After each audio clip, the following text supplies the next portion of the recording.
E hoje nosso bate-papo com os advogados, como que a atuação deles pode influenciar na efetividade das nossas diligências dentro do processo de execução por quantia certa. O processo de execução sempre foi algo difícil, de cunho mais prático e que as pessoas não costumam se aprofundar muito. E os advogados participam desse passo a passo de vocês. Claro, aquilo que o advogado pede é o caminho que a gente vai seguir dentro do processo. Há vários momentos em que a gente precisa parar e esperar que o advogado forneça os meios necessários para que a gente dê continuidade ao processo de execução. Porém, a gente tem basicamente as mesmas normas que estavam lá em 1973. A gente vai conversar como que é o nosso trabalho a partir do momento que a gente recebe o mandado de execução. O que a gente faz, como que a gente se planeja, o que os advogados devem observar quando eles forem escolher os métodos de execução. Depois que eu efetuo uma penhora, como que o advogado pode participar, pode ser mais diligente em relação à avaliação dos bens. Esses são os grandes calos do oficial de justiça, que a atuação mais efetiva do advogado pode facilitar muito dentro desse processo de execução. Por quantia certa, é isso que a gente vai conversar com a turma hoje.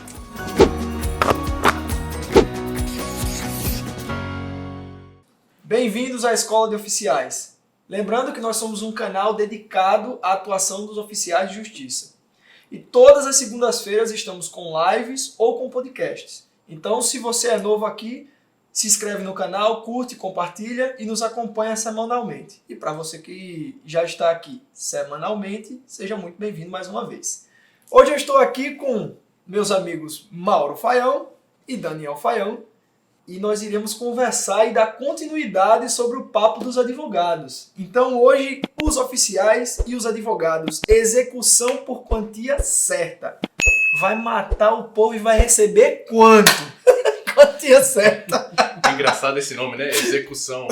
Vamos executar o devedor. Mercenários, né? E você tá fazendo brincadeira, mas já teve gente que entendeu errado mesmo isso daí. Sério? Já ouvi dizer. Como assim executar? Até cair a ficha para entender que é processo de execução. Então, vamos destrinchar esse assunto aí. Vamos conversar hoje com os advogados, né? Mais uma vez. Mais uma vez, nossos amigos indispensáveis no processo. E hoje nosso bate-papo com os advogados vai tentar trazê-los mais para perto dos oficiais de justiça nos processos de execução por quantia certa, como você já falou. E hoje a gente vai falar com os advogados como que a atuação deles pode influenciar na efetividade das nossas diligências dentro do processo de execução por quantia certa. A gente vai conversar como que é o nosso trabalho a partir do momento que a gente recebe o mandado de execução. O que a gente faz, como que a gente se planeja, quais são os nossos atos. O que os advogados devem observar quando eles forem escolher os métodos de execução. Tá? Será que é interessante eles prestarem atenção na natureza da ação, na penhorabilidade e liquidez dos bens do executado, na qualificação, na condição social do devedor? Tá? São coisas que devem ser observadas a fim de garantir uma efetividade processual lá no momento da diligência do oficial de justiça. E o que mais? E depois que eu efetuo uma penhora, como que o advogado pode participar, pode ser mais diligente em relação à avaliação dos bens, em relação ao depósito, à remoção dos bens? Esses são os grandes calos do oficial de justiça, que a atuação mais efetiva do advogado pode facilitar muito dentro desse processo de execução por quantia certa. É isso que a gente vai conversar com a turma hoje. Quando a gente fala de métodos executivos, só para esclarecer logo de início, a gente fala qual o procedimento adequado para chegar no resultado. Como é que eu vou fazer a busca de bens? Como é que vai ser feita a penhora? Se a gente manda um oficial de justiça, se a gente pede uma penhora online através de bloqueio de conta, procura veículo, imóvel, enfim, qual a estratégia dentro do processo de execução a ser utilizada a depender do caso. E os advogados participam desse passo a passo de vocês. Claro, o processo de execução ele corre em benefício do credor. Tudo que é feito tem o fim de satisfazer a execução. Logo, os procedimentos adotados vão ser de acordo com aquilo que foi solicitado, requerido pelo advogado. Nem sempre o juiz vai deferir, a depender do caso concreto, a depender dos direitos envolvidos, mas, em regra, aquilo que o advogado pede é o caminho que a gente vai seguir dentro do processo. E quando chega um mandado na nossa mão, há vários momentos em que a gente precisa parar e esperar que o advogado forneça os meios necessários para que a gente dê continuidade, consiga de fato cumprir aquele mandado de execução que está conosco. Então, várias vezes depende da atuação do advogado durante ou no período das diligências do oficial de justiça. É isso que a gente vai falar hoje. E um exemplo básico sobre isso, eu acho que eu já contei essa história, mas não custa eu falar mais uma vez, até porque hoje a gente está falando mais com os advogados, né? Tomara que os oficiais também estejam aqui com a gente. Certamente você tem amigos, conhecidos e colegas advogados. Tá? Então, manda para eles, compartilha com eles, porque pode ser bem útil para o nosso trabalho. Um dos vários mandados de execução que eu precisei resolver foi um sobre dívida de condomínio. E nós sabemos que dívida de condomínio É clássico. É clássico, é clássico. E é um dos fatores que exclui a impenhorabilidade do bem de família. Sim. Tá? Ou seja, se é um mandado de execução por dívida de condomínio, você pode penhorar os bens de família. E aí chegou na minha mão o famoso mandadão, que é aquele cita, penhora, avalia, nomeia depositário, Executa, né? Faça tudo. resolva todo o problema. Caiu isso na minha mão. A gente sabe que na justiça trabalhista isso é um pouco diferente. Normalmente vem a comunicação processual antes e depois vem outro mandado somente com a parte de penhora, avaliação, etc. Mas enfim, caiu um mandadão na minha mão e eu fui resolver. Efetuei a citação, demorou. Precisei fazer até uma citação por hora certa. Complicado. Mas tudo bem, resolvi. E aí, no dia da penhora, cheguei lá no endereço da pessoa, já me conhecia, né? E eu vou direto na vaga do estacionamento, para observar se tem veículo. Olhei lá, tinha um veículo lá. Ah, já fica a dica aí. Já fica uma dica. E esse é o procedimento dos oficiais, tá? É um dos. Olhei o veículo, foto, placa, pode ser que seja da pessoa ou não, mas eu já presumo que seja dele. Subi, falei, bom dia, oficial de justiça, mais uma vez aqui, chegou, o senhor não pagou, eu verifiquei o processo, chegou no momento da penhora. Ah, mas eu não tenho nada, esse apartamento é alugado, aqui só tem minhas coisas de casa, e aquele carro que está lá embaixo? Aí quem congela é a pessoa, não é o oficial. Não, mas dessa vez ele estava resguardado e falou, não, aquele carro é da empresa, é o carro onde eu trabalho. Pois não, deixa eu ver o documento do carro então, por gentileza. Ele me mostrou o carro no nome da empresa, X, beleza, excluí. Embora isso seja passível de discussão ainda, né, em relação à posse do veículo, mas em primeira instância eu excluí. Já não cabe a nós naquele momento. Isso pode ser discutido no processo, mas em primeira análise não excluí, mas informei no processo. Sim, sim. Tá? Perfeito. E aí, o imóvel. Não, o imóvel é alugado. Posso ver o contrato? Ele me mostrou o contrato. De fato, o imóvel é alugado. Caramba, eu não tenho outra opção a não ser ir para os bens de família.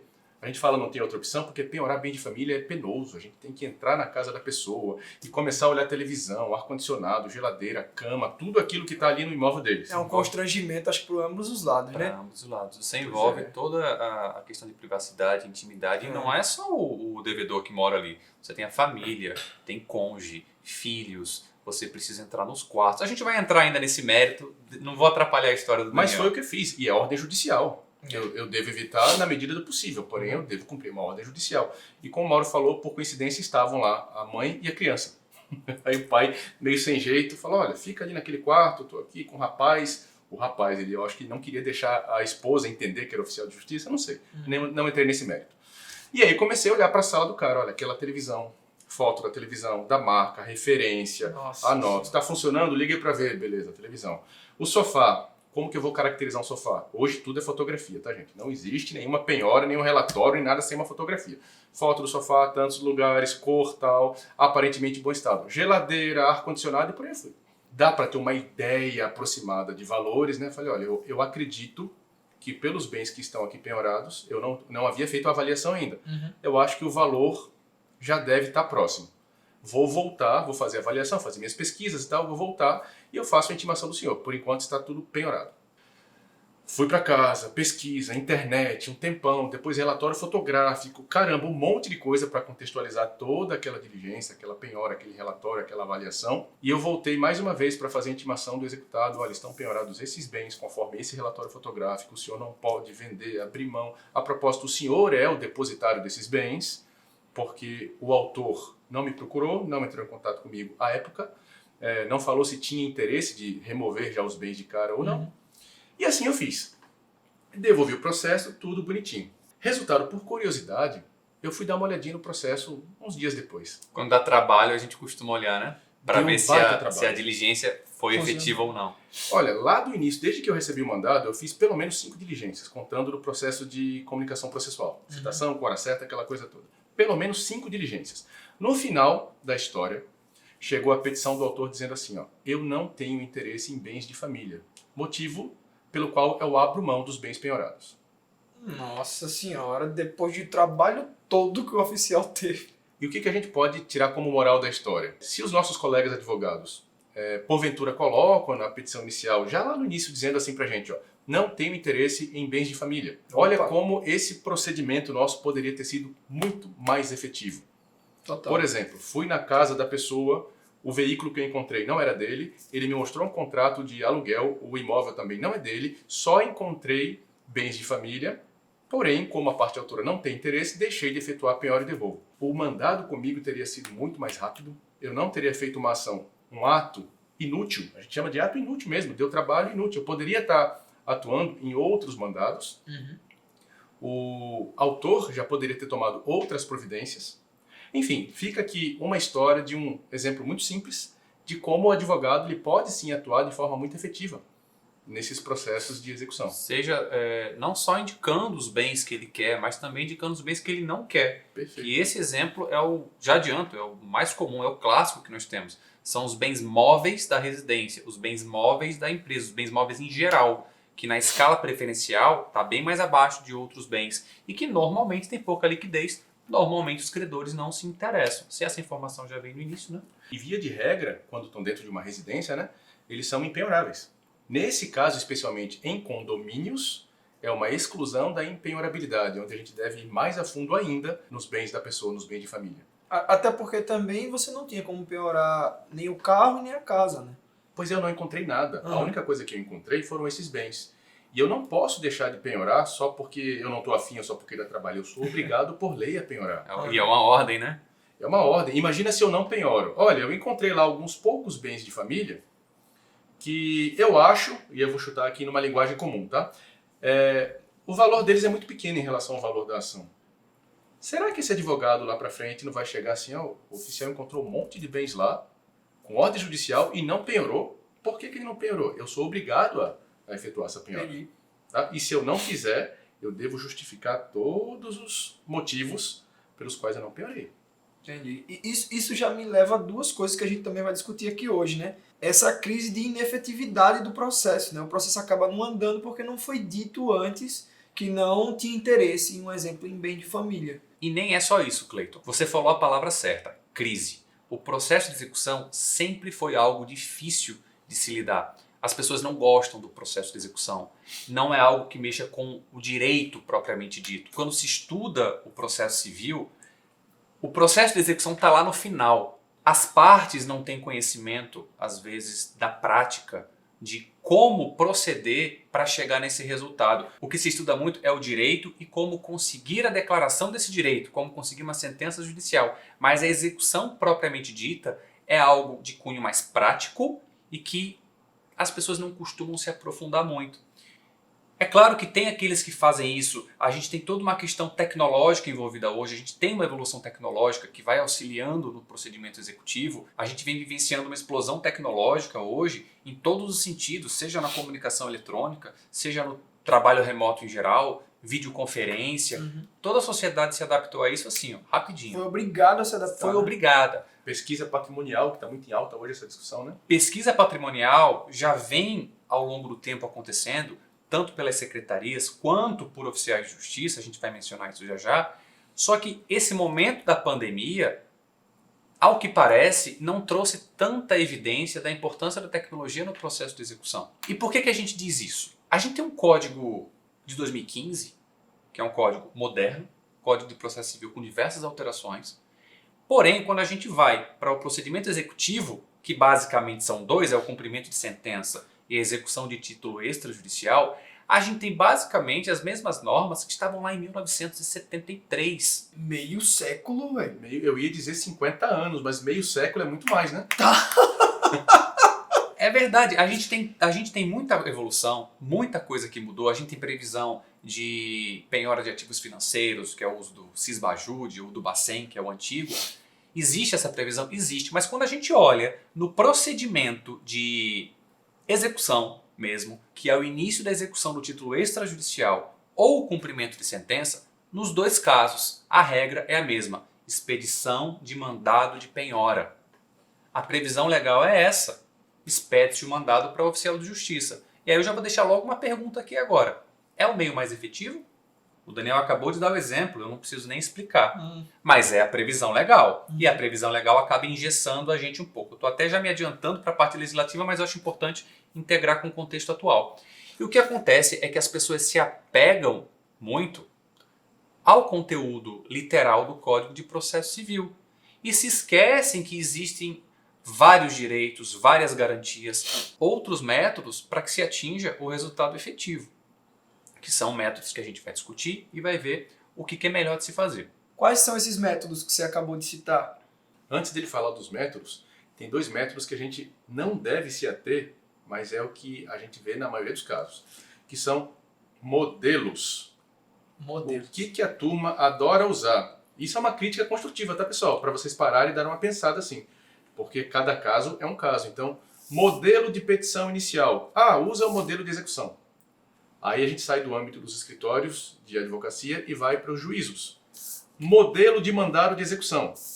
Sai uma coisa genérica, sai uma petição inicial correspondida com um mandado de execução genérico. E isso cai para quem resolver? Na mão do oficial de justiça. Se vira aí. Obrigado. A gente vai fazer, nós vamos fazer. Qual é a chance de isso trazer um sucesso efetivo para o autor? Alguma chance, pouca chance. Então, eu falei de modelos, querendo brincar aqui um pouco para que isso fique na cabeça das pessoas. Mas, gente, modelos são ótimos. Modelos ajudam muito a nossa vida na hora de lavrar um documento e tomar alguma decisão. Mas, assim, peguem o modelo e personalize para cada caso, para o seu cliente, para cada processo, enfim, para aquilo que o modelo requer. Isso vale para todo mundo, né? Vale para o advogado e vale para o juízo. E vale para o oficial de mandado. justiça, na hora Também. de você fazer a sua certidão, o seu auto, o seu laudo, o modelo, o nome já fala, né? É um modelo. Você pega ele como base e adapta, personaliza ele para tudo o que você fez naquele mandado, naquela ordem ou naquela petição inicial. Olha, modelo é uma palavra-chave, porque tanto existe o modelo que nós utilizamos de documento, quanto o modelo legislativo, que é o que eu estou falando agora para responder a pergunta que você fez sobre qual é o método que é utilizado. Ora, o método clássico de 1973... Lá vem o meio século. Meio século. É o que a maioria faz hoje. Não. No título executivo extrajudicial, cheque, duplicata, enfim, o processo de execução diz o seguinte: será expedido o mandado de citação, penhora e avaliação. E na prática, é exatamente isso que é feito na maioria dos casos. Expede-se esse mandado conjunto único, mandadão de citação, penhora e avaliação, e o nosso procedimento é esse que o Daniel falou agora há pouco. O outro procedimento já envolve um pouco mais o uso de tecnologia. É no caso de cumprimento de sentença. No cumprimento de sentença, que é uma fase do processo de conhecimento, a parte executada já foi intimada. Então, o ato processual seguinte é a penhora. É tão somente a penhora, o advogado vai requerer a penhora. E o que se faz na prática? Se pede a penhora por oficial de justiça? Não. Por quê? Porque não é muito inteligente. Não é muito lógico no início de um processo executivo você pedir o oficial de justiça. Se é apenas a penhora que vai ser realizada naquele momento, na prática os advogados costumam pedir e os juízes costumam deferir, é o bloqueio de valores em conta, através do sistema eletrônico, é a pesquisa patrimonial sobre veículos, é a pesquisa, às vezes, na Receita Federal, sobre a existência de bens, porque eu não preciso fazer a citação naquele momento, que já existiu. E aí eu pergunto, mas a previsão legal não é a mesma? São artigos diferentes, tá? O artigo 523 trata sobre o cumprimento de sentença, e o título extrajudicial, salvo engano, é o 829. Mas ambos falam expedição de mandado. E aí a gente pergunta novamente, por que no modelo de execução de título expede-se o mandado conjunto, citação, penhora e avaliação, e no cumprimento de sentença não se costuma expedir o mandado de penhora, propriamente dito, se faz o uso da tecnologia? Eu acredito, honestamente, que é uma questão de uso de modelo legislativo com comodidade. É um modelo arcaico, né? Isso talvez possa variar um pouco de região para região, né? Com certeza, isso varia. Falando aqui na região Nordeste, em Alagoas, é o nosso estado do Tribunal de Justiça.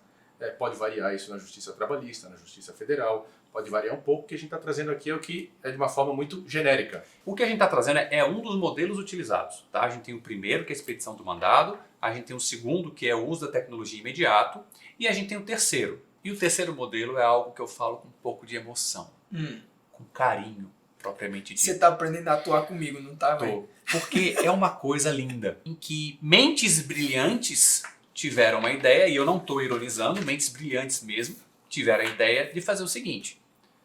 O que é que diz a legislação? Expedição de mandado.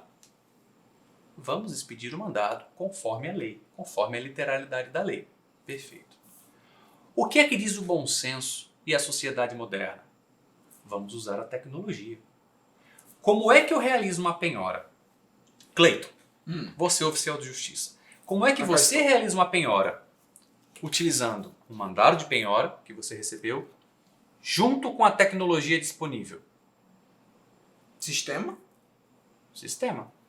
Você matou a charada. A gente tem um exemplo no TRT da 15ª região, onde os oficiais de justiça, alguns oficiais de justiça, têm acesso a sistema eletrônico de busca patrimonial.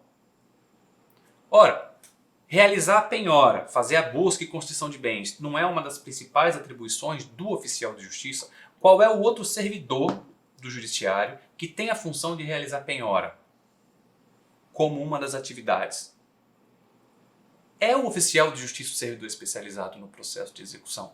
Nada mais justo do que ele ter acesso a determinados sistemas que o auxiliem na localização de bens. Se o Daniel naquela diligência tivesse acesso ao Renajude, que é o sistema de bloqueio de penhora de veículos, ele rapidamente teria consultado se aquele veículo era do executado ou se o executado tinha outros veículos, e na hora a gente pergunta, mas eu tenho aqui um veículo em seu nome, vamos até ele para poder fazer a penhora e a avaliação, e o executado vai se ver numa situação delicada. Mas qual que é o papel do advogado nesse cenário? Porque o nosso papo é como o advogado pode atuar. Como que é, nesse cenário, tecnologia, legislação, como que o advogado pode interferir nesse sentido de deixar o processo mais efetivo, de deixar o pedido dele mais efetivo?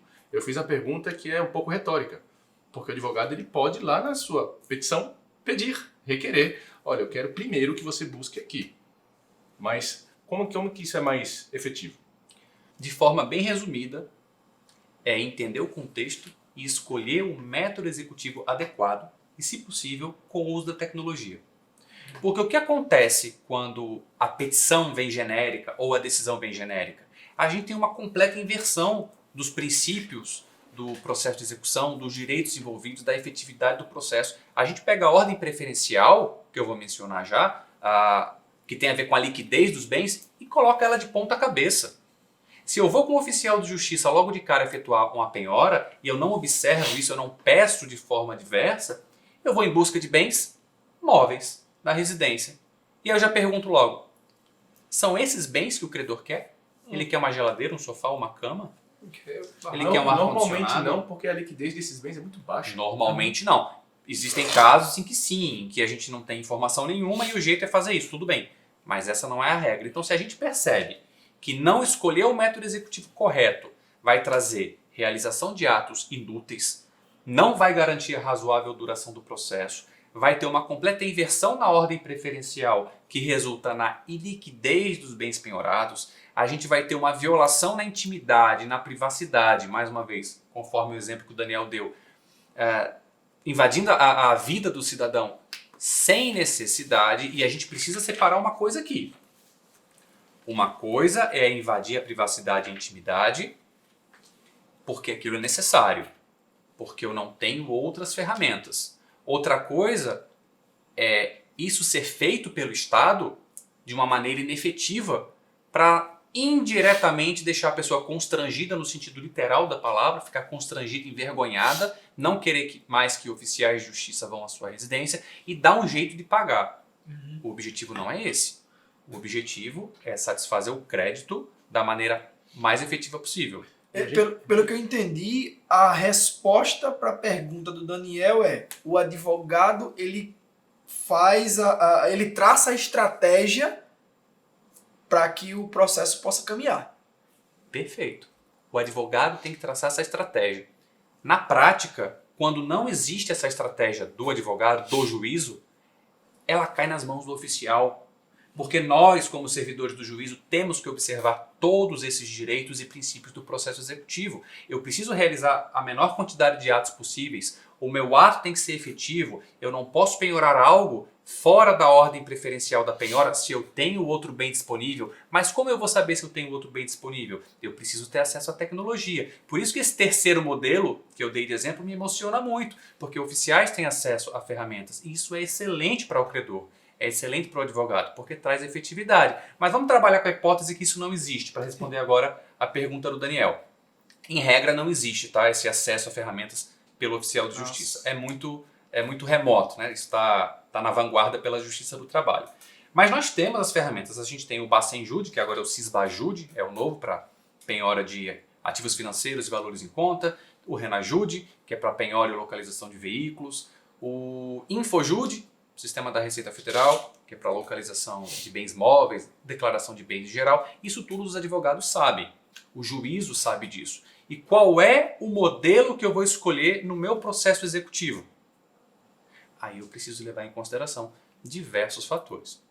É aí que você falou, que você perguntou, na verdade. Então o advogado traça a estratégia para o processo? Sim, ele leva em consideração diversos fatores, o caso concreto, quem é o réu, quem deve ser o executado, verifica quais são as condições sociais, verifica, enfim, analisa uma pessoa jurídica, uma pessoa física, que tipos de bens eu posso mirar, entre aspas, aqui para essa empresa. A execução de empresa é uma coisa bem mais fácil do que a execução de pessoa física, em termos de bens, em termos de patrimônio. Então, essa estratégia ela deve sim ser feita pelo advogado, personalizado para este processo, para o seu processo, obviamente deferida pelo juiz. E aí, quando o mandado chega para o oficial de justiça, a nossa atuação é muito mais rápida, muito mais célere e efetiva do que chegar um mandadão, uma coisa genérica, e falar, ok, chegou um mandado de execução, vamos ver o que eu acho. E eu começar a passear por aí, fazer diligência. Às vezes funciona, às vezes não, para ver se o cara tem um carro, para ver bens móveis em geral. Tá? Porque se eu chego na residência dele e pergunto, e o seu imóvel? Ele vai dizer, o imóvel é meu. Eu tenho que presumir a boa-fé da pessoa. Né? Posso, no máximo, perguntar, deixa eu ver um documento, alguma coisa nesse sentido. Mas eu não posso negar que o imóvel é dele, a não ser que a parte comprove. Enfim, são diligências que fatalmente vão ser inefetivas. O oficial de justiça sem o sistema, e em geral o oficial de justiça, principalmente da justiça estadual, não tem acesso a sistemas. O Mauro já mencionou isso, né? Não tem. Então, advogados, partam do princípio que a gente não tem esses sistemas mais de pesquisa de imóvel. Normalmente o juiz manda alguns ofícios para cartório, que demora, os cartórios respondem, mas o advogado pode consultar antes. Claro. E já existem sistemas eletrônicos também para pesquisa de imóveis. Não estão muito desenvolvidos ainda. Mas o advogado pode, por exemplo, aqui em Maceió, eu sei que tem 3 cartórios de imóveis. O escritório de advocacia pode fazer de forma autônoma as suas pesquisas nos cartórios e já apresentar no processo. Olha, eu sei que ele tem esse imóvel aqui. Que maravilha, eu já vou direto, se não for o primeiro e único imóvel da pessoa física, né, que é um bem de família. Mas fora isso, eu já vou direto. Eu só tenho esse, negativo, olha, documento X, documento Y. Mas como é que eu vou saber? O oficial só sabe quando está no processo, que por sua vez quando vem da petição do advogado. Mais uma vez aqui conversando com os advogados. E por falar em petição, a gente já gravou um podcast sobre isso. Então acesse esse card aqui que você vai ver a petição inicial, advogados e oficiais de justiça. Mas também é importante falar, Daniel, que muitas vezes a informação vem na petição. Tá? Vamos dar os créditos a quem merece. A gente não está generalizando. A gente sabe que existem processos que são ingressados de maneira genérica e tem aqueles que já vêm todos especificados, indicando quais são os bens, quais são as preferências. Por exemplo, um imóvel hipotecado. Existe uma hipoteca, uma execução sobre a hipoteca e o bem indicado, naturalmente, que é o próprio imóvel. O que acontece nessa execução? O volume de processo é tão grande que, às vezes, o juízo não tem o devido cuidado de analisar a petição como deveria ser analisada e a decisão do juiz sai de forma genérica. E aí eu te pergunto, Cleiton, se eu tenho uma decisão genérica para cumprir, eu vou ter um mandado genérico. Sim. Como é que vai ser a diligência do oficial de justiça? Genérica. genérico. E o resultado, genérico. Então, veja como é complexo. Eu tenho a petição do advogado, depois eu tenho a decisão do juiz. Corrigindo, antes do advogado eu tenho a parte. A parte leva informação para o advogado, que peticiona para o juiz analisa a petição e defere, considerando que corretamente o pedido específico do advogado. A secretaria cumpre o despacho do juiz, por exemplo, a expedição de um mandado, e esse mandado chega na mão do oficial de justiça. Eu tenho 5 pessoas que vão intervir no resultado. É um verdadeiro telefone sem fio. Se em qualquer ponto desses a informação se perde, já era. Deixa eu perguntar A agora. diligência vira genérica. Vira, mas a gente está falando de novo aqui, eu estou insistindo, né? A gente está falando com os advogados. Quem é o interessado? Bota aí 5 partes. Quem é o interessado aqui? É o advogado. Então, se o advogado está mais ativo, mais atento a isso, eu vou monitorar cada um desses passos. E eles fazem isso. Eles fazem isso. Pode ser que também, assim como o judiciário tem a sua pilha de volume, os advogados também, sua carteira de clientes, etc. Mas o monitoramento dos advogados nesse passo a passo do judiciário também é importante. Porque às vezes, não é tão incomum a secretaria expedir um documento, um mandado, que ela não coincide exatamente com o pedido do advogado. Ou com o despacho. Ou com a decisão. Exatamente. E aí entra a figura agora do oficial de justiça, que é raro acontecer, mas muitos fazem. Chega o mandado de execução, deixa eu dar uma olhada no processo. Vou dar uma conferida na decisão do juiz, vou dar uma conferida no que o advogado pediu, para ver se isso tudo está alinhado. É função do oficial de justiça fazer isso? Ou é função do oficial chegar assim, peguei o mandado, vamos resolver? As duas coisas. Sim. Né? A coisa hoje está eletrônica, não me custa nada, e eu já resolvi alguns pepinos em relação a isso. Mas tem um mandado dizendo uma coisa, o despacho está dizendo outra coisa. E a petição tem algo esquisito aqui. Obviamente eu não vou pegar o mandado e devolver dentro do processo, né? Mas eu posso muito bem fazer um contato na secretaria, conversar com o juiz se eu tiver um acesso mais fácil, e tentar resolver isso fora do processo. E, pasme, opa, Daniel, foi um erro nosso aqui. Devolve para mim que eu resolvo? Não é comum, mas acontece. Um cuidado do oficial de justiça pode evitar isso. Assim como a gente está falando aqui, o cuidado do advogado, dando uma monitorada nesses atos do juízo, também pode evitar isso. E esse exemplo da hipoteca que eu dei é justamente para mostrar que essa linha de produção não pode se perder. E é um exemplo que já aconteceu comigo várias vezes, mandado de citação, penhora e avaliação. Quando eu vou ver, é uma hipoteca. Eu falei, olha, hipoteca eu tenho uma garantia sobre o imóvel tem uma preferência sobre a penhora e a própria parte vai pedir a conversão da hipoteca em penhora. Por que eu tenho um mandado aqui de citação de bens móveis em geral na residência da pessoa? Modelo. Porque alguém não observou a existência desse pedido. E esse modelo não deveria existir, porque a citação pode ser feita por qualquer meio. Por meio eletrônico, por correio, por oficial de justiça. Inclusive, correio e meio eletrônico são preferenciais, especialmente em época de pandemia, com a suspensão de atividades presenciais. Os correios continuam funcionando, o meio eletrônico nem se fala. E depois eu tenho apenas a penhora. Ora, a penhora de um imóvel hipotecado é tão somente lavrar um termo dentro da secretaria. Não precisa de diligência, de expedição de mandado, de nada disso. E um ato processual desse pode atrasar o processo em anos. O mandado pode ficar suspenso para cumprimento por causa de pandemia, ou o oficial vai tentar a diligência e demora para cumprir o mandado, volta, demora para ir concluso para o juiz, para abrir vista. Passam-se meses, passam-se anos e a gente vê processos executivos se arrastando por anos, por conta dessa linha de produção em que a informação se perde.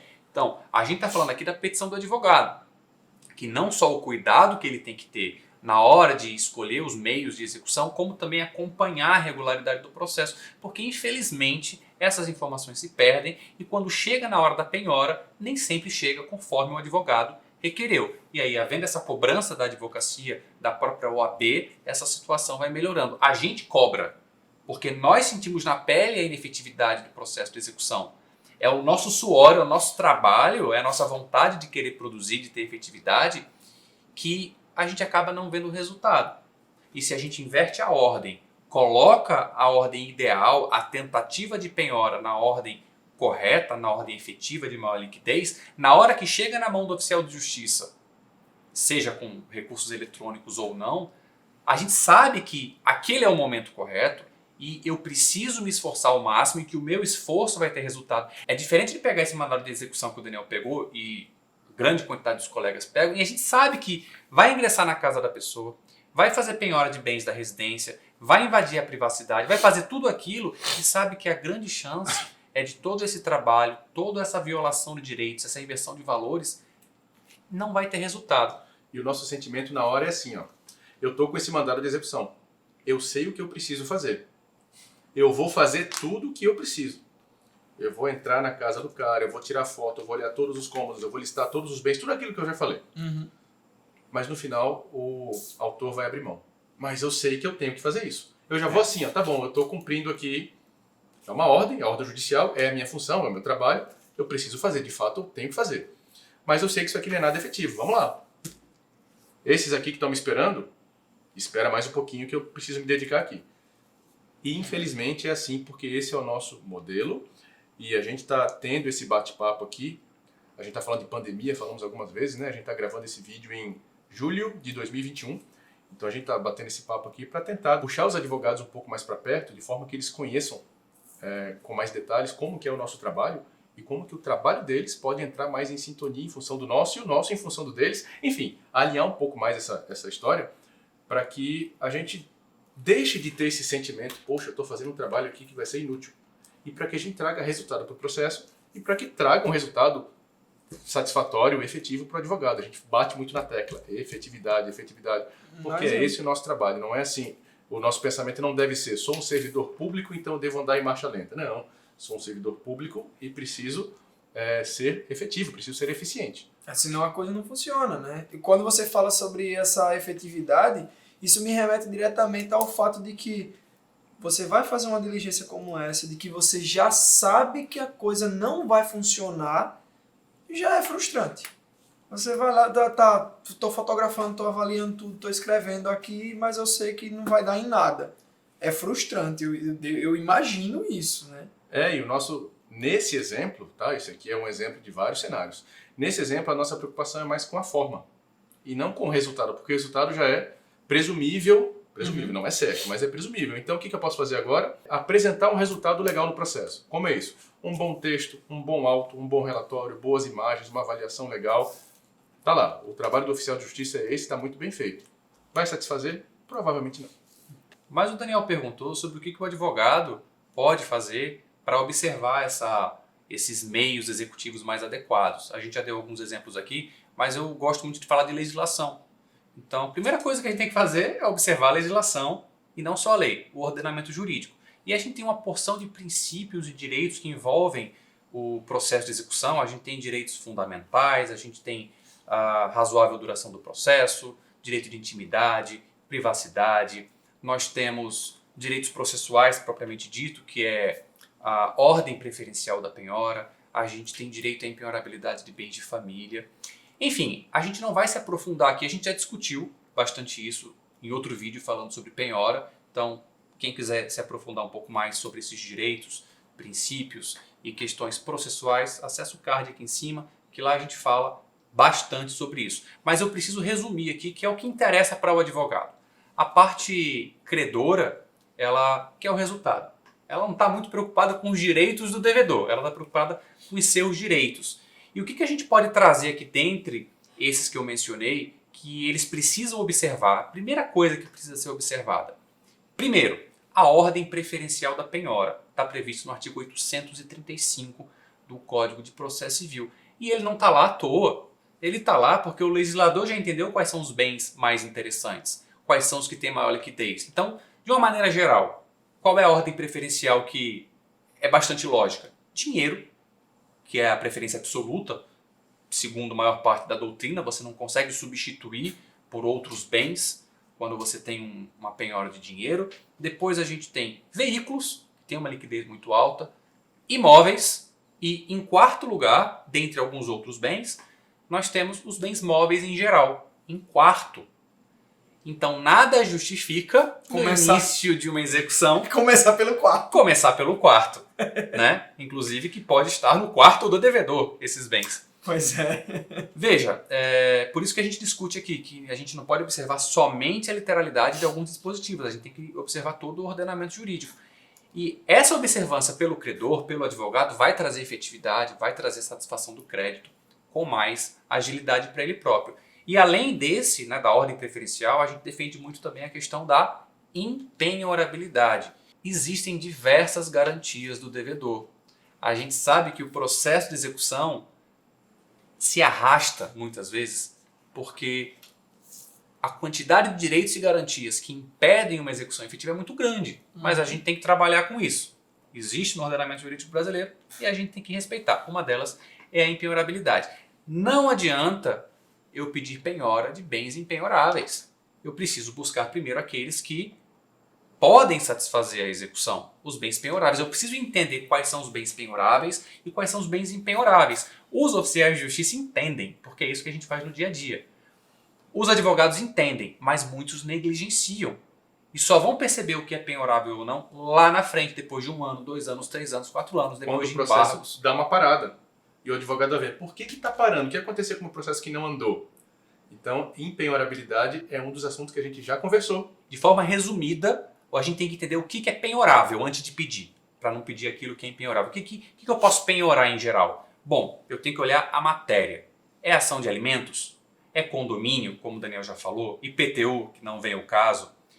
É fiador de contrato de aluguel residencial? Todos esses casos, os bens em geral são penhoráveis e a gente pode utilizar eles para satisfazer a execução. Em outros casos vai depender do tipo do bem. Se é um bem de alto valor, se é um adorno suntuoso, se é um veículo.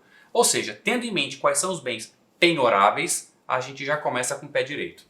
Se o contexto é ter efetividade, né, e alinhar isso com os advogados, me vem à cabeça outra questão também. O Daniel jogou o exemplo desse fato do condomínio, que ele foi lá e fez todo esse procedimento que ele já explicou aqui pra gente. E se fosse numa empresa? Recebeu lá o mandado para ir numa empresa para fazer esse mesmo procedimento. Quais seriam os pontos? Primeiro eu faço isso, depois eu faço isso, depois eu faço isso. Como é que funciona? O passo a passo. Como é que funciona?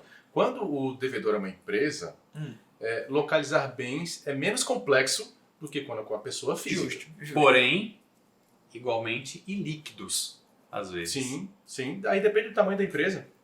Digo para oficial de justiça, Depende do valor da dívida. Uhum. Às vezes a dívida é milionária. E faz sentido expedir um mandado para o oficial de justiça penhorar milhões? Ou existem algumas etapas que o Mauro acabou de falar que seriam bem mais efetivas? Sistema. Bacen, estou em milhões, eu vou procurar direto a conta da empresa. Tá? Eu vou procurar os bens da empresa numa declaração de bens, imóveis, etc.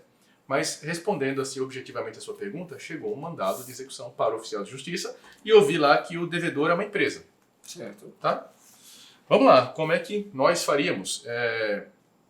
A gente sabe que em alguns tribunais primeiro expede a citação, a empresa é citada, etc, mas vamos partir do princípio do mandadão, o velho mandadão. Vamos fazer a citação da empresa.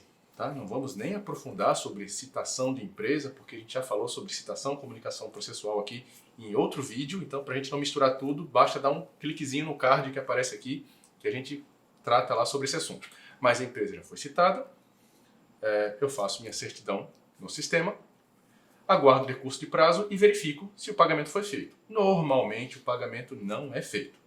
Volta o cão arrependido. Deixa eu fazer uma pausa. É nesse momento em que a gente certifica e a gente recomenda que os oficiais deem essa primeira certidão logo de citação para o advogado poder acompanhar. O advogado, sabendo que a pessoa já foi citada, se for necessário, ela já pode acompanhar a diligência, indicar, prestar alguma informação. Se por acaso o mandado foi expedido de penhora para o oficial e não é isso que ele quer, ele já pode intervir naquele momento e peticionar, falar, eu não quero isso, eu quero Bacen, eu quero Cisbajude, eu quero Renajude, Infojude, qualquer um jude que tiver. O oficial agora não, deixa para depois. Então é uma das vantagens. Na prática, como é que é o nosso trabalho? Porque é interessante a gente falar para os colegas como é que funciona o nosso trabalho na prática e, sabendo disso, qual é a importância do acompanhamento do advogado no momento em que o mandado chega para a gente. Então, assim, na prática, passado o prazo de pagamento do executado e ele não pagou, aí o oficial entra agora no trabalho de penhora, procura de bens e penhora em diligência. No caso de uma empresa, você falou, né? Aí a gente tem que fazer algumas análises. Se é uma empresa que aparentemente é de grande porte, eu chego no local, vejo lá o prédio, vejo os bens, vejo muita coisa, dou uma comparada com o valor da dívida, né? Eu tenho que ponderar isso, eu tomo um procedimento.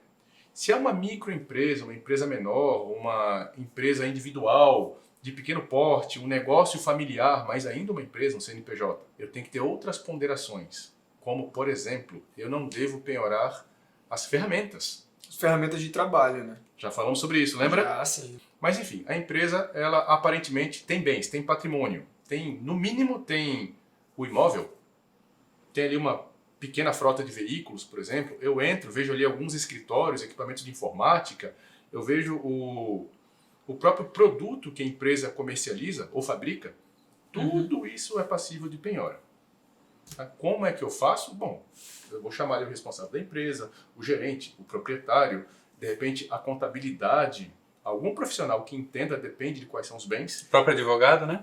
O Quando tem o próprio jurídico. advogado, se tiver ali com o jurídico, é melhor ainda. Né? Às vezes o advogado coloca alguma objeção, mas via de regra não, porque ele já sabe que é uma ordem judicial, então não tem para que se opor. Ô Daniel, mas me gera uma dúvida. Lembrando que o que a gente falou um pouco antes, que o advogado traça essa estratégia para que vocês possam executar.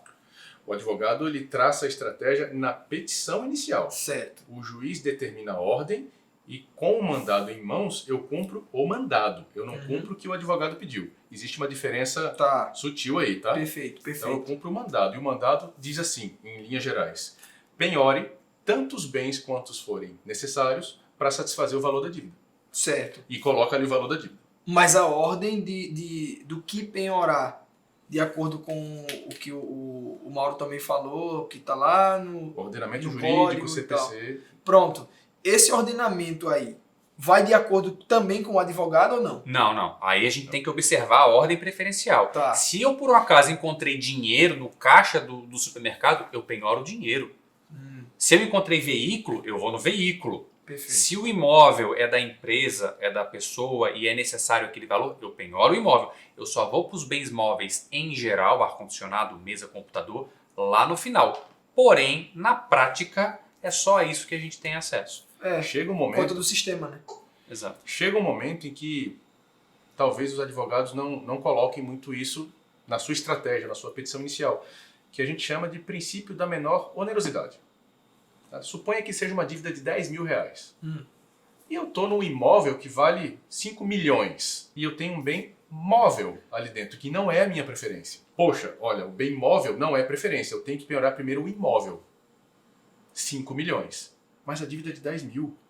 Sabe? Aí a gente puxa o princípio da menor onerosidade do réu, deixa de penhorar o imóvel e penhora um bem móvel, algum equipamento que tem valor aquele suficiente para suprir a dívida. Entendi. Mas a gente justifica. Aham. Tá? É coisa que às vezes não está presente na memória dos advogados. Mas o oficial de justiça, além de cumprir o mandado, também cumpre o ordenamento jurídico. A gente precisa ter isso muito claro. Além desses princípios que o Mauro citou, a gente tem que ter em mente aquilo que é penhorável, o que é impenhorável em cada caso. Mas ainda na sua pergunta... Isso, essa explicação que você acabou de dar, isso vai para a certidão, né? Vai. Ah, tá. Vai. Cada ato eu tenho que justificar. Perfeito. Obviamente eu não vou ficar juntando prova, não vou ficar nada disso. Mas Aham. se eu tomei uma decisão, considerando o princípio X, vim por esse caminho. Considerando o Y, fui pelo outro caminho. Entendi. Mais ou menos por aí, para deixar uma certidão mais argumentada. Mas ainda na sua pergunta, eu vou elencar os bens e vou efetuar a penhora. Depois da penhora, eu preciso chegar no processo de avaliação. A gente vai falar sobre ela já, que eu preciso avaliar cada um dos bens, e avaliar não é simplesmente atribuir um valor. Diferente do que a maioria pode pensar, não é só dizer quanto custa, é dizer em quais condições encontra-se o bem, se ele funciona, quais são as características, etc, etc. E depois que eu avalio, eu preciso depositar os bens, eu preciso entregar para uma pessoa responsável que vai ficar com ele, que em regra é o autor. E quem é o representante do autor? É o advogado. Tá? Normalmente eles não estão presentes na nossa diligência. Em geral, eles não estão presentes na diligência. Então, nesses momentos, na ausência da parte autora, a gente nomeia o próprio executado como depositário. E esse é um calo, essa é uma dor para muitos oficiais, porque muitos executados não querem, se recusam a ser o depositário daqueles bens, porque eles assumem uma série de responsabilidade, etc. Aí vai para a fase de remoção de bens, que é uma outra dor para o oficial de justiça, onde eu tenho que retirar os bens de um endereço, colocar em outro endereço. Como que eu faço isso sem um advogado, sem a parte interessada ali presente? Essa dor que o Daniel se refere geralmente resulta na devolução do mandado, sem cumprimento. E aí correm aqueles meses e aqueles anos que eu tanto falo. Entendi. Então eu acho que isso responde a sua pergunta Sim. de como acontece. E aí já fica um gancho para a gente de por que então a presença ou a participação do advogado nessa fase de execução, onde o mandado já chegou para o oficial de justiça, por que a atuação dele ou como a atuação dele pode ajudar e por que ela é importante justamente nesses pontos. Essa parte do depósito eu acho muito interessante porque existem discussões infinitas aí entre os oficiais de justiça sobre a questão da recusa do devedor em ser depositário ou não. Eu não vou entrar nesse mérito aqui, porém, se o credor de fato tem interesse na penhora daqueles bens móveis, que isso é uma exceção, em geral não existe interesse, porque o interesse é sobre os demais bens de maior liquidez, mas vamos supor que realmente seja o momento adequado e o credor tem interesse. Se o credor está presente e ele se dispõe a aceitar os bens como depositário, a efetividade do processo vai ser muito maior, uma vez que o próprio devedor já vai perder a posse dos bens naquele momento. Mas é claro, caso o credor tenha interesse em leiloar ou adjudicar aqueles bens para si. Sim. Portanto, a ausência do credor nesse momento pode fazer com que aconteça, mais uma vez, uma penhora de valores grandes, absurdos às vezes, sem qualquer tipo de efetividade. E não só isso, também a própria indicação. Falou, olha, eu sei que a empresa é tal, oficial de justiça, evite penhorar os bens A, B e C, eu gostaria que você desse preferência aos bens tais. Se você conseguir encontrar os bens, por exemplo, eletrônicos. Meu cliente tem uma loja de informática. O que você encontrar de computador, eu prefiro que você penhore de computador. Olha aí um direcionamento que vai trazer efetividade. Boa Então, estratégia. nesse sentido, a presença do credor, do advogado do credor, vai trazer um bom resultado. Perfeito, perfeito. E isso também já me puxa o que o Daniel acabou de citar sobre a questão da avaliação de cada um desses bens. Opa, minha área. É porque você falou uma frase que me gerou já um pensamento aqui. Não é só colocar o quanto vale, né? Não é. Você precisa contextualizar a coisa, porque senão você vira uma pessoa que bota selo no produto. Né? É? Eu pensei nisso até. Qual a situação do Olha bem, só, né? eu tenho esse carro, ele vale 30 mil, você quer comprar? Qual é a sua próxima pergunta? Eu tenho certeza que você vai me perguntar, mas como é que está esse carro? Ele está funcionando? O estado dele. Como é que está a mecânica dele? Tem algum defeito? Aham. Então não é só o valor, é todo um contexto. Olha que aqui a gente só falou de carro. Mas espera aí, não entra agora em avaliação não. Se deixar o Daniel falar de avaliação, a gente fica até amanhã. Eu tenho ainda umas 2 dicas aqui muito boas para a escolha do método executivo. Tá. Se eu vou para o eletrônico, se eu vou para o oficial de justiça, para os bens móveis, para veículo. A gente volta já para a avaliação. A gente falava sobre vários elementos que a gente tem que observar, falou agora se é pessoa jurídica também, só que tem uma coisa importante que a gente esquece, que é a realidade do executado, a capacidade econômica do executado, onde é que mora esse executado, o que ele faz da vida, ele tem salário, ele é servidor público. Eu acho que esse é o ponto principal, porque quando a gente chega no salário, a gente resolve o problema. Todo advogado aqui está entendendo o que eu estou falando. Se a gente tem um executado que é um servidor público, está resolvido o problema. Débito direto em folha de pagamento. Aí vem a questão, mas o salário é impenhorável. Negativo. Já tem entendimento pacificado de que até 30% do valor do salário pode ser comprometido para pagamento de débito. Pode. E outra coisa, salários e valores depositados podem ser penhorados também, a depender da natureza do processo. O processo de alimentos, por exemplo, vai direto no salário, vai direto na conta bancária, na poupança, que a efetividade vai ser muito maior. E mesmo considerando que é um processo comum, um processo de cobrança, por exemplo, um título bancário, ou enfim, em que os bens são impenhoráveis, se eu tenho a informação de que é um servidor público ou mesmo um trabalhador da iniciativa privada, eu posso ir na fonte pagadora. É o primeiro passo de qualquer processo. Vai na fonte pagadora, porque ali você garante desde o começo o pagamento daquela parcela. E depois você decide. Fala, poxa, isso aqui ainda vai levar 1 ano, 2 anos, 3 anos para quitar. Você pode ir em busca de outros bens, só que você já tem aquele garantido todo mês, Sim. lá no início do processo. Então essa eu acho que é a primeira coisa que a gente tem que olhar quando vai olhar para a qualificação do devedor. E como eu já disse, a gente tem que ver a condição social dele. Se eu tenho alguém que mora em um imóvel de luxo, por exemplo, mas eu já sei que eu não vou encontrar valores em contas bancárias, que eu não vou encontrar veículos no nome desse devedor. A gente sabe que tem, ocultação patrimonial é o que mais tem. E o próprio credor vai saber dizer, olha, você não vai encontrar nada em nome dessa pessoa. O que resta é a localização dos bens na sua residência. Aí sim, oficial de justiça, logo de cara. Porque se a gente está num local de luxo, a gente vai encontrar bens de alto valor. Posso até não encontrar veículos no nome dele, mas eu vou encontrar 3 geladeiras, meia dúzia de ar-condicionado, vou encontrar tapetes persas, esculturas de ouro, a gente vai encontrar tudo. E esses bens são penhoráveis e, nesse caso, podem interessar ao credor. Ou seja, essa análise... Eu quero saber como que avalia esse tapete persa. Vamos chegar lá. Vamos chegar já na avaliação. Então, mas eu estou brincando assim, só que eu cheguei numa casa grande, não era tapete persa, mas era aqueles... Parecia pele de... Parecia não sei se era, se de verdade não era, mas pele de animal, que eu não saberia avaliar. Porque eu não sabia se era pele de animal de verdade ou se era sintético. Algo assim, né? Eu não sabia. Tinha umas esculturas assim na entrada, era um negócio lindo. Eu falei, poxa, eu posso penhorar isso tudo. Fiquei todo feliz quando eu cheguei. Falei, que legal. Mas enfim. Por outro lado, você pode ter só, sem querer cortar o Mauro aqui, mas você pode ter o outro lado da moeda. A pessoa é muito pobre. Mora num lugar de periferia, você olha só pela fachada da casa, você vê ali um casebre e de repente o seu processo não é um processo de família. Tá? Não tem alguma exceção de impenhorabilidade do bem de família, ou seja, você não pode penhorar os bens de família.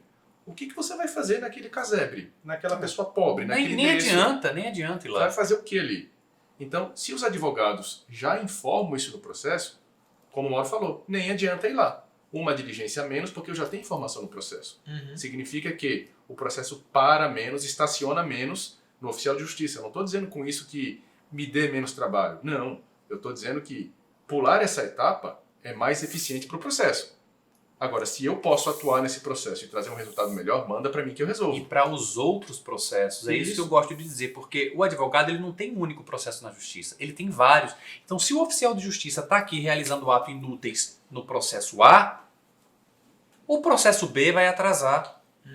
Porque era para eu estar penhorando coisas úteis no outro processo, só que eu não estou fazendo isso. Por quê? Eu estou dentro da residência da pessoa levantando bens impenhoráveis. É isso, não é? É esse o exemplo. Ou seja, em resumo, para a gente passar para a avaliação, a gente precisa analisar a condição pessoal do devedor, se é pessoa física, se é jurídica, se ele tem um trabalho, se não tem, faz esse levantamento antes, que eu sei que a grande maioria faz esse levantamento com os credores, né, com a parte interessada, mas nem sempre essa informação é levada para o processo. E quando leva, tem que acompanhar e cobrar do juízo, cobrar do gabinete, cobrar da secretaria, cobrar do próprio oficial de justiça, para tentar realizar a menor quantidade de atos possíveis de maneira eficiente. E agora, avaliação. O mestre das avaliações. Nada, eu ia falar um monte de avaliação aqui, mas nós já fizemos isso. Só que a gente falou de avaliação para o oficial de justiça, tá? Mais um cardzinho aqui, é um vídeo mais extenso que fala bastante coisa sobre avaliação. Mas efetuamos a penhora e aí vem mais uma dor para o oficial de justiça, que é avaliar os bens. Tá? E a avaliação é uma atividade técnica. Sim. Nós já conversamos sobre isso. Mas veja, lá no artigo 871 do CPC está escrito o seguinte: a avaliação será feita pelo oficial de justiça. Não há dúvida de quem deve fazer a avaliação, até porque esse artigo só diz isso. Mas antes dele, no 870, diz também uma outra coisa, que se forem necessários conhecimentos técnicos especializados sobre o bem, o juiz nomeará perito, nomeará avaliador para fazer aquilo lá. Então, gente, conversando aqui com os advogados, tá? Os oficiais de justiça são servidores que, em sua grande maioria, são bacharéis em direito. Tá? Não possuem conhecimentos técnicos especializados sobre uma grande gama, uma grande diversidade de bens. Algumas exceções. Eu sou uma exceção, eu sou engenheiro civil de formação. Mas quando eu estou atuando em diligências, eu não sou engenheiro civil em diligência. Eu sou oficial de justiça em diligência. Então, mesmo que eu possua conhecimentos técnicos especializados, eu não devo avaliar como engenheiro. Eu devo avaliar como oficial de justiça, mas isso também não vem ao caso. Eu quero dizer assim, os oficiais não são peritos técnicos em todos os bens. Então, o que a gente avalia? Nós avaliamos os bens comuns.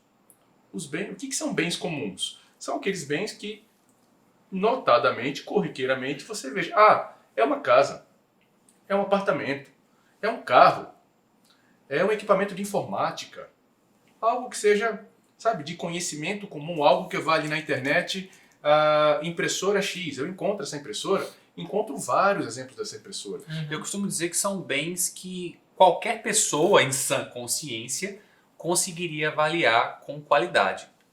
Aí eu chamo esse de bens comuns. É algo nesse sentido. E por que a gente está chamando a atenção dos advogados para isso? Porque os advogados também podem colocar em sua petição inicial coisa que o juiz normalmente decide, mas às vezes depende de certidão do oficial de justiça. Caso os bens sejam bens que demandem conhecimento técnico para sua avaliação, eu requeiro desde o início a nomeação de perito.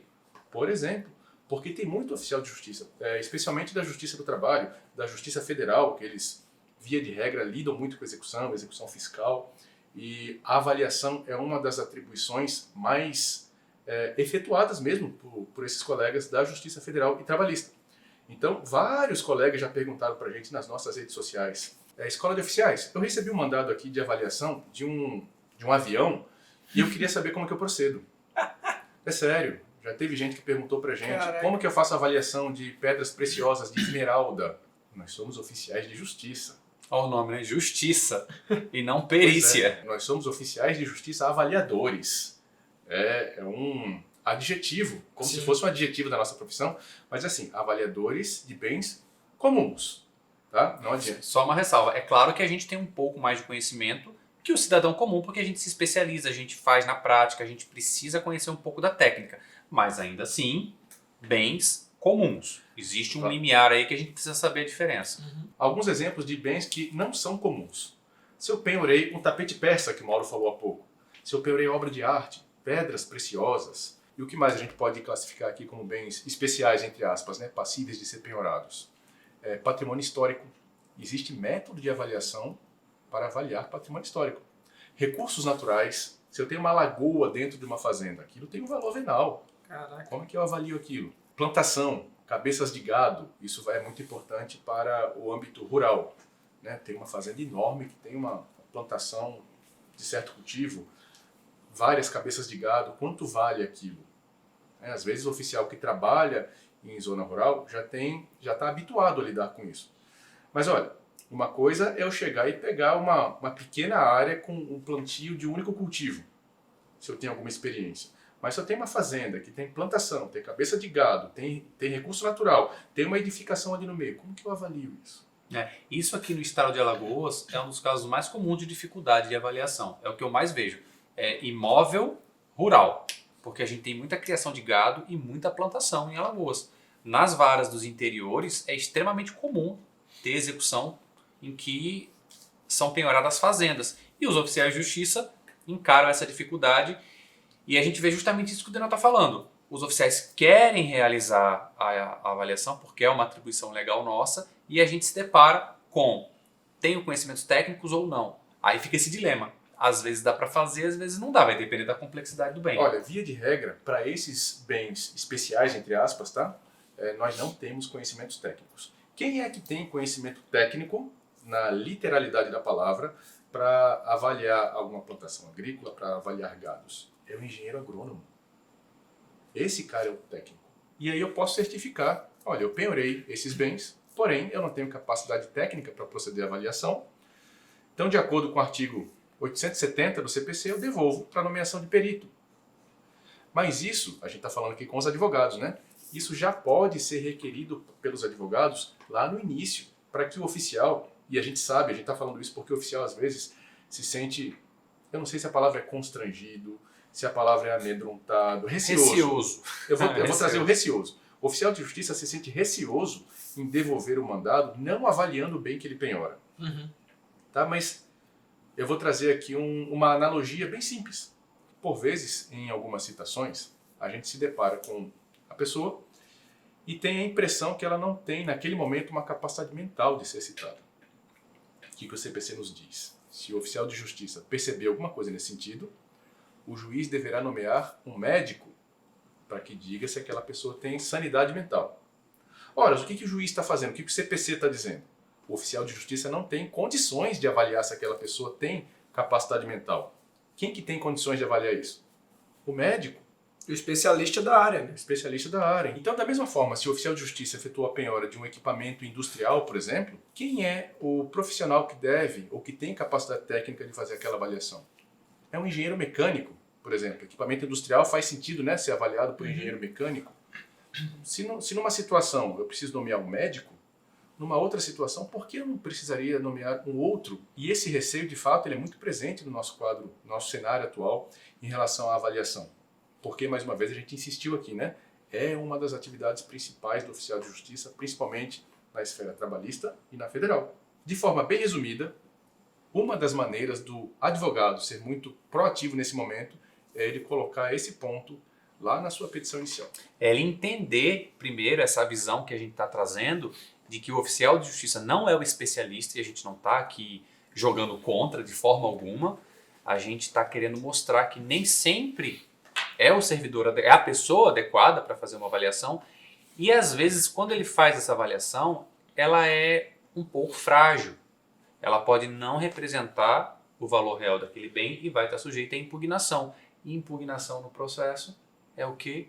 Tempo, demora, inefetividade, custos. Ou seja, se o advogado é capaz de identificar, para a gente é difícil, tá? Para a gente mesmo é difícil, mas se o advogado consegue enxergar ali qual é o limiar entre um bem relativamente comum que os oficiais conseguem avaliar e bens de grande complexidade que os oficiais não deveriam avaliar, desde logo ele já pula essa fase da avaliação. O que ele está fazendo com isso? Ele está ganhando tempo e está evitando que a administração pública realize atos inúteis, porque vários oficiais de justiça vão tentar avaliar, vão fazer avaliações incompletas, outros vão fazer diligências, no final das contas não vão devolver, e essas diligências são longas. Tá? Um exemplo rápido de um colega que falou comigo esses dias era uma fazenda, e ele queria avaliar a fazenda. Ele falou, mas Mauro, eu não consigo nem entender a delimitação, porque cada fazendeiro coloca suas estacas de um jeito diferente. Eu não sei onde ela começa, onde ela termina. Eu sei que tem umas 2 plantações diferentes. Eu consigo achar o valor da plantação, salvo engano, na tabela do INCRA, mas parece que também tem gado. E aí tem isso, tem aquilo, tem a casa lá dentro. Falei, olha, para mim isso está soando necessidade de conhecimentos especializados. Aí ele parou. Ele falou, é verdade, né? Eu posso não avaliar.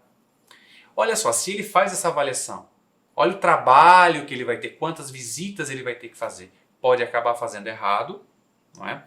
Ou mesmo tendo todo esse trabalho e não fazendo. Se o advogado se antecipa, se ele entende esse cenário que a gente vive, ele consegue uma efetividade bem maior. E essa dica que você deu merece um like, porque olha aí, o cara já... E mesmo que a avaliação do oficial chegue num valor venal muito parecido com o valor pretendido por uma das partes, existe um método, existe uma norma técnica que diz como essa avaliação deve ser feita, como deve ser feito um laudo, quais são os passos, que eu não vou entrar nessa seara, tá? A gente já falou sobre isso, mas o resultado é muito frágil, de forma que a outra parte que não tem interesse nesse resultado pode impugnar facilmente e essa avaliação, esse tempo dedicado, esse trabalho todo, ele cai por terra. Cai por terra. Então, como que o advogado, mais uma vez, pode se antecipar? Ele tendo ciência, tendo conhecimento de que esse bem é um bem de complexidade para se avaliar, e ele só vai ter esse conhecimento quando perceber que o oficial de justiça está com mandado de execução, que entrar em contato com o oficial de justiça e se colocar à disposição para participar do processo. E o oficial vai dizer, advogado, eu penhorei aquela plantação, por exemplo, está penhorado. Ou está penhorado aquele equipamento industrial, ou aquela obra de arte. Tá? Porém, eu não tenho conhecimento para avaliar. O que o advogado pode fazer? Ele pode tomar algumas decisões. Uma delas é ele mesmo apresentar a sua avaliação através de um assistente técnico. O advogado pode contratar um engenheiro, ou um arquiteto, ou um agrônomo da iniciativa privada, peticionar no processo para que ele seja nomeado como seu assistente técnico e apresentar a avaliação já para o juiz. De uma pessoa, de um profissional com capacidade técnica para isso. Uhum. Uma outra forma que eu acho que é mais prática ainda, que o oficial de justiça, inclusive, pode ser o protagonista, deve ser o protagonista. Vamos lá, artigo 871, salvo engano, inciso 4º, salvo engano. Quando um bem tiver um valor estimado por uma parte, e esse valor estimado for aceito pela outra parte, não será feita a avaliação. Olha só como isso é prático. Já resolveu de cara. Já resolveu. Todo esse trabalho de avaliação, que seria um trabalho muito técnico, ele foi pulado, porque o objetivo, nesse caso, é chegar em consenso com o valor que está sendo pretendido ali. Sim. Então, se eu pergunto para o advogado da parte, olha, eu fiz um estudo aqui meio superficial, tá? Eu cheguei à conclusão de que esse bem ele vale X. E a outra parte concordar, der um joinha, a gente conseguindo ali, faz a certidão, explica e está feito. Aí os advogados devem atuar nesse sentido também. Então, em resumo, sobre avaliação, para a gente não mergulhar muito nesse assunto aqui. Bens comuns, deixa com os oficiais de justiça, a gente resolve. Se o oficial perceber que é uma coisa um pouco mais complicada, tá, ele já pode peticionar a nomeação de perito ou oferecer a própria avaliação pelo seu assistente técnico. Ou ainda, sugerir um valor daquele bem para que a gente consulte a outra parte se ela concorda ou não. Se concordar, está tudo certo. E foi assim que eu fiz uma penhora e avaliação de um imóvel em 2 dias, sem sair de casa. 2 dias? Em 2 dias. Menina. Não saí de casa. A pessoa já havia sido citada, então era literalmente penhora e avaliação do imóvel X. Eu já sabia qual era o bem. Mas 2 dias, ele não passou 2 dias inteiros fazendo isso, não. Foi no prazo de. Ao longo de 2 dias em casa, sem entrar no carro. Só que entrei no processo. Achei o telefone do advogado da parte, porque nesse caso não adiantaria falar com a parte, que ela não tem conhecimento técnico jurídico. Falei com o advogado. Veja, estou com esse mandado, assim, mandei cópia do mandado por WhatsApp do advogado. Ele deu uma olhada. Perguntei, o senhor tem uma estimativa do valor desse imóvel? Porque ele já está penhorado. Ele falou, ó, esse imóvel no apartamento X, andar Y, ele custa mais ou menos tantos mil reais. Tá bom. Liguei para o advogado da outra parte, expliquei para ele tudo isso que a gente já conversou, olha, mandado de penhora, avaliação, etc, etc. Uma parte estimou em tanto. Quanto o senhor acha que vale esse imóvel? É alguma coisa nesse valor mesmo. Então, tá bom. Uma parte estimou, a outra aceitou. Ou seja, eu já fiz a penhora ali mesmo, intimei as pessoas, as partes, deixei de fazer a avaliação porque as duas aceitaram no valor X, coloquei na minha certidão, devolvi no processo e não saí da minha casa. Maravilha, hein? Muita eficiência, hein? Esse Poucos atos processuais com efetividade. E não vai ter impugnação, porque foi de comum acordo. Pois é, mas esse é um procedimento que não é muito comum. Embora ele seja previsto, não é muito comum dos oficiais fazerem. Por isso, um pouco de cuidado na certidão, para citar conforme o artigo tal do CPC, eu procedi dessa forma, para explicar um pouco melhor para o leitor lá do juízo. E eu não tive problema nenhum, o processo eu sei que seguiu porque eu fui olhar. Então, amigos advogados, se vocês tiveram alguma dúvida sobre o que a gente conversou aqui hoje, escreve pra gente, envia, se vocês fazem também de forma diferente, e se vocês têm alguma dica para mandar para a escola, porque fica interessante e a gente consegue fazer essa ligação entre os amigos oficiais e vocês advogados. E amigos oficiais, se vocês também trabalham de uma forma que possa agregar esse assunto debatido pela Escola de Oficiais hoje, escreve pra gente. E não esquece de acompanhar o nosso site, porque tem curso novo chegando aí. Beleza? E não vai embora. Fica aí que tem o making off. Pra gente rir um pouquinho. Até mais.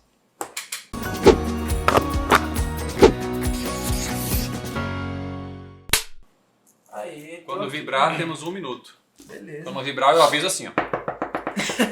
Discretamente. Discretamente. Para! Agora, avaliação. Porque a gente teve um trabalho danado. Você quer cortar? A propósito, sobre Ele não avaliação... Ele cortou. Ah, foi mal. Preciso Cortou mijar. tudo. Ah, eu ia falar...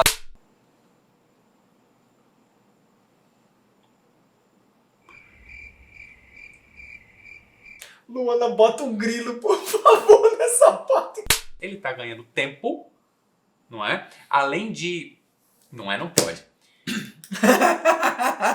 Você tá com a cara de estou esperando. Tô com a cara de estou com fome. Meu sanduíche está 5 minutos. ali. Até mais. Tchau. Boa noite. Em menos de 2 horas.